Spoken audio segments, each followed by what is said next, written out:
you. So we often get asked the question, how can you be a non-profit organization and do consulting to big business at the same time? How on earth do you carry those two things together? And in many ways, this was a very deliberate strategic decision on our part about a decade ago, when we felt that it was through consulting advice that we would be able to achieve our mission. And so we, and it may be similar in some of the organizations on this panel too, think a lot about what type of advice do we provide and how. Consulting can sort of have the image that you're always at the client's beck and call, you're always sort of giving them what they want to hear. What we try and do is really think through, well, what's in the service of our mission?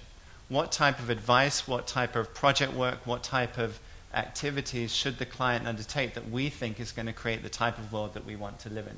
Now, we have a point of view that business is a big part of the solution to global sustainability challenges, and that's the frame that we bring to our consulting. But we often get asked that question, how can you do consulting and be non-profit at the same time? And a lot of it is down to the type of advice that you give.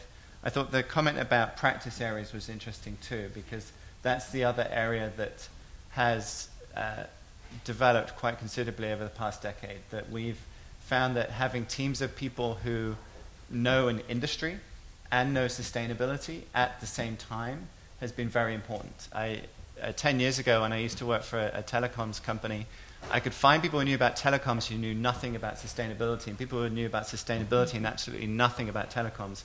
And that frustrated the hell out of me. And that was one of the reasons why I decided to go into consulting, was an organization that was actually going with a theory that you should bring those two together. Okay.